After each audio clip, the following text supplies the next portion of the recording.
Hello friends, അപ്പോൾ നമ്മൾ ഇന്ന് പറയാൻ പോകുന്നത് നമ്മുടെ Bsnl ഫൈബറിന്റെ കുറിച്ചാണ്. ആക്ച്വലി ഒരു നല്ല ന്യൂസ് വന്നിട്ടുണ്ട്. എന്താ വെച്ചാൽ നമുക്കിപ്പോൾ Bsnl ഫൈബർ നമുക്ക് ആക്ച്വലി എടുക്കുമ്പോൾ നമുക്ക് അതിൻ്റെ ഒരു ഏറ്റവും വരുന്ന ഒരു നെഗറ്റീവ് എന്ന് പറയുന്നത് നമ്മൾ മോഡം കാശ് കൊടുത്ത് വാങ്ങിക്കേണ്ടി വന്നു. അപ്പോൾ ആക്ച്വലി ഇപ്പോൾ അവർ പുതിയ പ്ലാൻ അനുസരിച്ച് ഇപ്പോൾ മോഡം ഫ്രീ ആയിട്ട് കൊടുക്കുന്നുണ്ട്. അതായത് സിംഗിൾ ബാൻഡ് മോഡം അതുപോലെ തന്നെ ഡബിൾ ബാൻഡ് മോഡം ഫ്രീ ആയിട്ട് ആക്ച്വലി കൊടുക്കുന്നുണ്ട്. അപ്പോൾ അതിൻ്റെ ഡീറ്റെയിലാണ് നമ്മൾ പറയാൻ പോകുന്നത്. അതിന് മുമ്പ് ചാനൽ പുതിയ ഒന്ന് സബ്സ്ക്രൈബ് ചെയ്യാനും അതുപോലെ തന്നെ ബെല്ലൈക്കൺ പ്രസ് ചെയ്ത് നോട്ടിഫിക്കേഷൻ ആക്കാൻ മറക്കണ്ട. ഇൻസ്റ്റാഗ്രാമിൻ്റെ ഫേസ്ബുക്കിൽ നമ്മൾ ഡിസ്ക്രിപ്ഷൻ കൊടുത്തിട്ടുണ്ട്. അപ്പോൾ നമ്മുടെ ചാനൽ വഴി ആമസോണിൽ തുടങ്ങിയിരുന്നു. നിങ്ങൾ URL കണ്ടായിരിക്കും ചെക്ക് ഔട്ട് ചെയ്താക്കാൻ മറക്കണ്ട കേട്ടോ. പിന്നെ എന്തെങ്കിലും സംശയിക്കേണ്ട കമൻറ്റ് ചെയ്യാൻ മറക്കണ്ട. നമ്മളെല്ലാ കമൻറ്റും റിപ്ലൈ കൊടുക്കുന്നതാണ്. അപ്പോൾ ഡിസ്ക്രിപ്ഷൻ ചെക്ക് ഔട്ട് ചെയ്താക്കാൻ മറക്കണ്ട കേട്ടോ. അപ്പോൾ നമ്മൾ ആക്ച്വലി പറയാൻ വന്നത് നമ്മുടെ Bsnl ഇപ്പോൾ നമുക്ക് മോഡം ഫ്രീ ആയിട്ട് തരാൻ തുടങ്ങിയിട്ടുണ്ട്. പക്ഷേ അതിനൊരു ക്രൈറ്റീരിയ ഉണ്ട് കിട്ടണമെങ്കിൽ. പിന്നെ കുറച്ച് പ്ലാനുകൾക്ക് മാത്രമേ ഉള്ളൂ അത് ആക്ച്വലി എങ്ങനെ കിട്ടുന്നത് നമുക്ക് 6 മാസമെങ്കിലും നമ്മൾ മിനിമം പേയ്മെൻറ്റ് നമ്മൾ ഓൾറെഡി ഇൻബിൽഡായിട്ട് നടത്തി കഴിഞ്ഞാൽ നമുക്ക് ഒരു സിംഗിൾ ബാൻഡ് മോഡം കിട്ടും. അത് ഏതൊക്കെ പ്ലാനിലാണ് നമുക്ക് ആക്ച്വലി പറയാം. ഫൈബർ ബേസിക് പ്ലസിൽ നമുക്ക് കിട്ടുന്നുണ്ട്, ഫൈബർ വാല്യൂവിൽ കിട്ടുന്നുണ്ട്, സൂപ്പർ സ്റ്റാർ പ്രീമിയം പ്ലസിൽ നമുക്ക് കിട്ടുന്നുണ്ട്, അതുപോലെ തന്നെ ഫൈബർ പ്രീമിയം പ്ലസ് OTTയിലും കിട്ടുന്നുണ്ട്.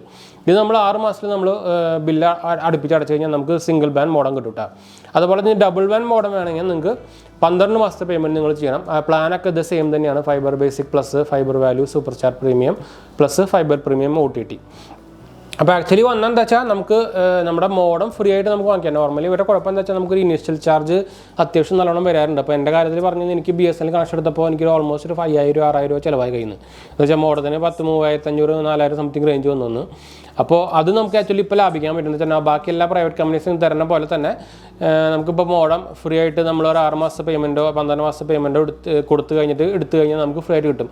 അപ്പോൾ ആക്ച്വലി ഇങ്ങനെ ഒരു ഓഫർ വന്ന കാരണം Bsnl എടുക്കുന്നവർക്ക് ലാഭം തന്നെയാണെന്ന് പറയാമെന്ന് വെച്ചാൽ നമ്മൾ മോഡം ജസ്റ്റ് വെറുതെ കാശ് കൊടുത്ത് വാങ്ങിക്കേണ്ട ആവശ്യമില്ല. നമുക്ക് എന്തായാലും നമ്മൾ യൂസ് ചെയ്യുമ്പോൾ 6 മാസം 12 മാസമൊക്കെ ബില്ല് അടയ്ക്കേണ്ടി വരും. അത് അടുപ്പിച്ച് അടച്ചു കഴിഞ്ഞാൽ നമുക്ക് മോഡം ഫ്രീ ആയിട്ട് കിട്ടും ചെയ്യും. അപ്പോൾ ഒരു നല്ലൊരു ഓഫർ എന്ന് വേണമെങ്കിൽ പറയാം. പക്ഷേ 6 മാസം 12 മാസം നോക്കിക്കഴിഞ്ഞാൽ കുറച്ച് കൂടുതലാണ്.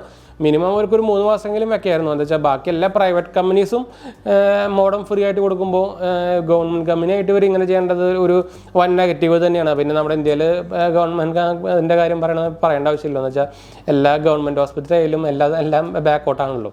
അപ്പോൾ അത് വെച്ച് നോക്കിയിട്ട് പിന്നെ പറഞ്ഞിട്ട് തരില്ല. അപ്പോൾ ഇപ്പോൾ പ്ലാൻ്റെ കാര്യം നോക്കിക്കഴിഞ്ഞാൽ നല്ലൊരു പ്ലാൻ തന്നെ. എന്ന് വെച്ചാൽ ആൾക്കാർക്ക് കൂടുതൽ എടുക്കാനുള്ള ചാൻസ് കൂടുതലാണ്. പിന്നെ എന്തായാലും ഒരു ഇനീഷ്യൽ ചാർജ് ഇതിലായാലും 6 മാസം അടയ്ക്കും 12 മാസം അടയ്ക്കുമ്പോൾ എന്തായാലും അടയ്ക്കേണ്ടി വരും. പക്ഷേ അത് നമ്മുടെ ബില്ലിലാണ്. പിന്നെ അപ്പോൾ 6 മാസം പിന്നെ 12 മാസം ബില്ല് അടയ്ക്കണ്ടല്ലോ. അപ്പോൾ അതൊരു പോസിറ്റീവ് തന്നെയാണ്. നമുക്ക് വെറുതെ നമ്മൾ എന്താ പറയുക മോഡം കൊടുത്ത് കാശ് കൊടുത്ത് വാങ്ങിക്കണം. നമുക്ക് കാശ് കൊടുത്ത് വാങ്ങിക്കണം. ആ കാശ് കൊണ്ട് നമുക്ക് ബില്ലടയ്ക്കാം. പിന്നെ നമ്മൾ 6 മാസം കൊണ്ട് ബില്ലടയ്ക്കേണ്ട. അപ്പോൾ അതൊരു നല്ലൊരു ഇനീഷ്യേറ്റീവ് തന്നെയായിരുന്നു. പക്ഷേ എനിക്ക് തോന്നുന്നത് എൻ്റെ ഒരു അഭിപ്രായത്തിൽ ഒരു 3 മാസത്തിൻ്റെ ആക്കായിരുന്നു. 6 മാസം വേണമെങ്കിൽ ഒരു 3 മാസം ആക്കായിരുന്നു. പിന്നെ 12 മാസത്തിൽ വേണമെങ്കിൽ 6 മാസം ആക്കായിരുന്നു. കുറച്ചും കൂടി കുറയ്ക്കായിരുന്നു. അപ്പോൾ നമുക്ക് പേയ്മെൻറ്റ് അടയ്ക്കേണ്ടത് കുറയില്ലോ. അപ്പോൾ കുറച്ചും കൂടി ആൾക്കാർക്ക് എടുക്കാനുള്ള ടെൻഡൻസി വരും. അപ്പോൾ അത് അങ്ങനെ ആക്കായിരുന്നു വേണമെങ്കിൽ കേട്ടോ.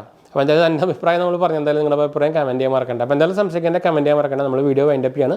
അപ്പോൾ നേരത്തെ പറഞ്ഞ പോലെ തന്നെ ചാനൽ സബ്സ്ക്രൈബ് ചെയ്യാൻ സപ്പോർട്ട് ചെയ്യാൻ മറക്കണ്ട. ഇൻസ്റ്റാഗ്രാം ഫേസ്ബുക്ക് ഫോളോ ചെയ്യാൻ മറക്കണ്ട. ലിങ്ക് ഡിസ്ക്രിപ്ഷനിൽ കൊടുത്തിട്ടുണ്ട്. ചെക്ക് ഔട്ട് ചെയ്യാൻ മറക്കണ്ട. അപ്പോൾ ഞാൻ അടുത്ത വീഡിയോ കാണാം. ബൈ.